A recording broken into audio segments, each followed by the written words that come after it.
Thank you, Firdaus, and it's really great to be here at IMA and speak on debugging digital governance. I thought I'll just spend a little bit of time talking about why it's so essential, what are the challenges and pitfalls that he mentioned, and what we can do about it. I think the digital governance or transforming governance through technology is really no longer a choice. It's really a non-negotiable thing, because I sincerely believe that if you're going to tackle the challenges of India's public issues, challenges of inclusion, challenges of healthcare, education, infrastructure, you really can't do that without using technology in a very big way, and I mean information technology. And I think we are particularly well placed because we are seeing a huge trend in the last 4 to 5 years, which actually makes it feasible for us to think of bringing technology to every person in the country. And that's broadly, the one is that we are seeing ubiquitous connectivity around the country. We already have mobile connectivity touching 90% of the population. And now with internet, 2G, 3G, 4G, Wi-Fi, all these new LTE, all these new things that are coming, it's reasonable to assume that everybody will be connectable in some sense to the grid. And the government itself is laying a huge plan to build a fiber optic network to every Gram Panchayat. So all these investments in wireless and fiber and connectivity, I think it's safe to assume that over the next few years, it'll be possible for everyone to be on the grid because they'll be connectable in some way, and connectable in the sense of using the internet. So it's really about data connectivity. The second thing is that I think the huge explosion in smarter and cheaper devices. Today, mobile phones, smartphones are becoming much cheaper, much more powerful. You have phones coming for a very low price. My friend Shiv Kumar knows all about phones, so I saw him here somewhere. And I think that it's reasonable to expect that the cost of that everybody having some kind of a device, at least a feature phone, if not a smartphone, is again something that's reasonable to assume in the next few years. And one of the things which is happening is as the cost of public expenditure on entitlements and subsidies goes up and the cost of technology goes down, then we have a potential that the cost of equipping everybody with the technology infrastructure is much lower than the money we spend on our entitlements. And therefore, we can actually think of a different way of delivering these things. So it's safe to assume that everybody in the country will be connected and everybody will have some kind of a device, which means they can actually do things in their hand through either a smartphone or a feature phone. The third thing is the whole rise of the cloud, where you can create gigantic data centers and capabilities where you can have all the information, all the data, all the analytics to do all kinds of various things. So I think this combination of ubiquitous connectivity, a smart device in everybody's hand, and infinite storage and capacity on the cloud to be able to compute as well as to do data analysis really presents a whole new way of doing governance for us. Now, what is it that we can do with these things? And I won't talk in technical terms, but I'll talk in terms of economic or governance term. The first thing we can do is inclusion. Inclusion requires that everybody participate in the economy, participate in the society. And many of the things that we're doing is about inclusion because, for example, the identity we give through Aadhaar is about inclusion. It's about giving people a chance to participate in the economy. So inclusion is a very, very important thing. So the first big thing we can achieve with technology is inclusion by giving everybody a chance to participate in the economy and society. The second important thing is that we give empowerment. Why is empowerment going to happen? Empowerment will happen for many reasons, but a lot of empowerment comes because of choice.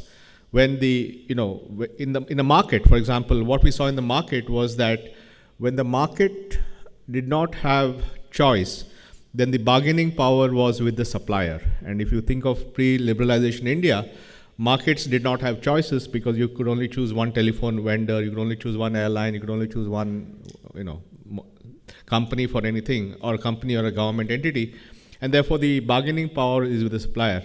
What markets did to our economy was that it transferred the bargaining power from the supplier to the customer. Because the moment the customer had a choice to buy any brand of telephone, any brand of device, any brand of scooter, any brand of car, then the customer became the king. He became important. He became somebody who could make his choices.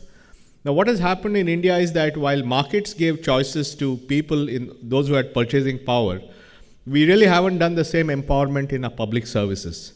If you take an example, what's happening in, say, the public distribution system, the way the PDS works is there are 500,000 outlets, and a customer or a beneficiary of the public distribution system who's entitled to, say, some cheap rice or wheat, he can only go to one shop to get his rice or wheat. He doesn't have a choice. So every shop has a list of 400 sort of customers. So they're captive customers of one shop.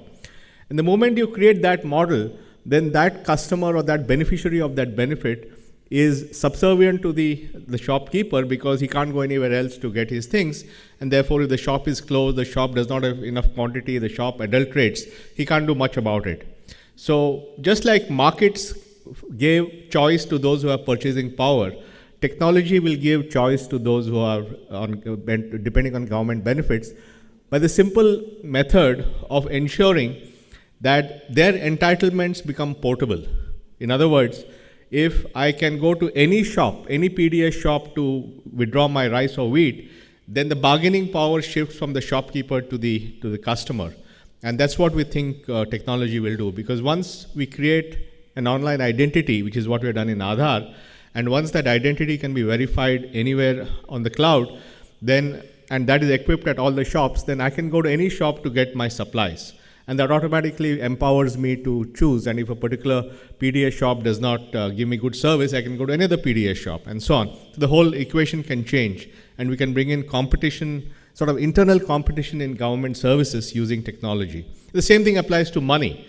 Today we spend thousands of crores, hundreds and thousands of crores on entitlements and benefits, and if you are giving them through an automated process where money goes directly into your bank account, and then I as a customer can go to any bank branch, ATM or business correspondent to withdraw my money, then automatically I'm removing all discretion from the equation, and money is going straight into my account, and I can go and withdraw that anywhere in the country. And this is not, this is happening today. Today we have, across the country, we have about 20,000 what we call as micro ATMs, Aadhaar-enabled micro ATMs, where people can go and withdraw their money by just going to an agent. So this is about empowerment. It's also about convenience. I think technology will enable us to give far more convenience to people, and we are seeing that happening. An example is, what we have done is the Aadhaar-enabled bank account opening. Now, in a typical bank account opening, suppose there's a person in a village who wants to open a bank account. First of all, he needs to have an identity, and he needs to prove who he is, and then he has to go to a branch which is 40 kilometers away, or an agent comes to him, but the agent can't open the account because the paperwork has to go back to the lead branch and so forth. So today, for a person to open a bank account, it takes something like 15 days. Provided he has all the documentation. Now, we have launched Aadhaar-enabled online bank account opening. In fact, just yesterday, it was launched in Adilabad by Axis Bank. And using this method, a person can open a bank account in 2 minutes. He just comes in with his Aadhaar number, does an authentication, and the bank account is open. So basically, we've been able to crunch the cycle time of provisioning from 15 days to 2 minutes. So imagine if you can do that to all services: opening a bank account, getting an insurance policy, getting a mutual fund, getting a pension. If everything can be made into automated real-time electronic transactions, then suddenly you're making it extremely convenient for the customer, and you're expanding the market for everybody, because finally inclusion is about getting everybody into the system, and therefore I think we can bring in that kind of convenience. So I do believe that the whole digital governance is a non-negotiable thing. It's not about whether we want to do it or not. It's really about how do we do it in the most strategic manner to address issues of convenience, of choice, of empowerment, of reducing cost. Cost reduction is so important, because if it's a high-cost delivery system, then obviously everybody cannot participate. And the only way you can make it low cost is by making electronic and paperless. Now, obviously, any of these technology things, there are challenges, and Firdaus mentioned that it's about infrastructure, but fortunately, digital infrastructure, I find in general, is easier to roll out than physical infrastructure. And we are seeing that happen. It's now already we are crossing 200 million internet users. because digital infrastructure, because of wireless and so on, can actually be rolled out faster than physical infrastructure. So I think that is happening. And also I think there is I think issues of data security and privacy and all that are important issues, but I think all over the world, as we go more and more towards an online world, these issues are being tackled not just for government applications but all kinds of applications. So I'm confident that those kind of issues will get sorted out. But I think Firdaus mentioned a very important point, which is how do you bring the change in the system, and that's actually probably the most difficult part, because the implementation of technology-based solutions have huge implications, because they change the discretionary powers of individuals, and therefore that could be resisted, or they remove monopolies and create competitive pressures, so that could be resisted. They make systems transparent and accountable, and that could be resisted. So I think you have a whole number of reasons why you are going to face challenges, not so much on technology front, but in bringing the transformation that you want.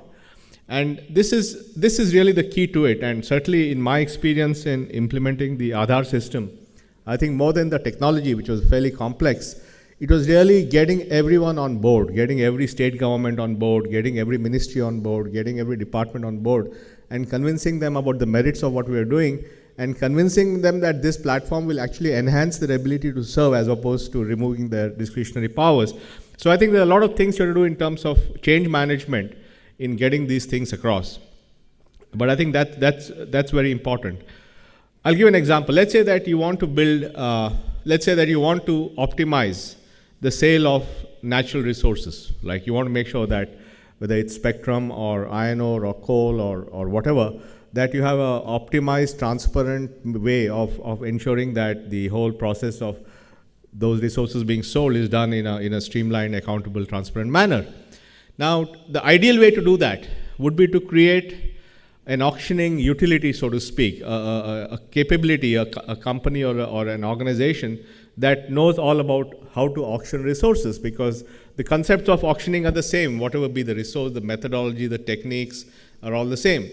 But that will require that auctioning capability is not embedded in each of the ministries, but is embedded in the central utility which everybody uses, and that leads to issues of changing the powers of people and so forth.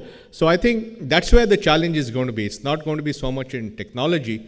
The challenge is going to be in the change management, and that obviously will require a huge amount of clear will to make that happen.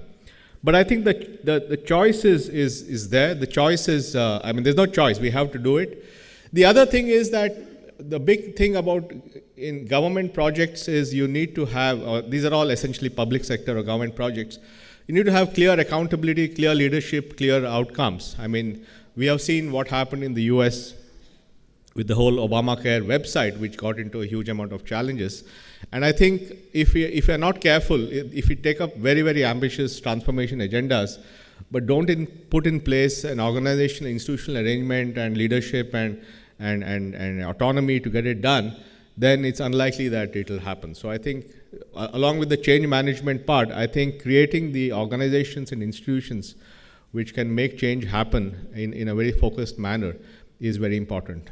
I was very fortunate that when they gave me the Aadhaar project to do, I was given a complete mandate. I was given complete freedom to execute it, and I think I got all the support from the government.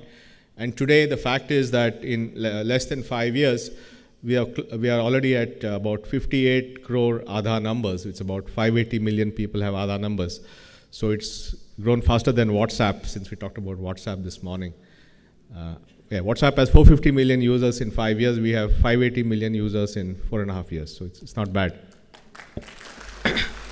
So I think we now believe that we have laid the foundation for a major transformation. With Aadhaar, you're given identity to 580 million people, will hit 600 million people by March 31st.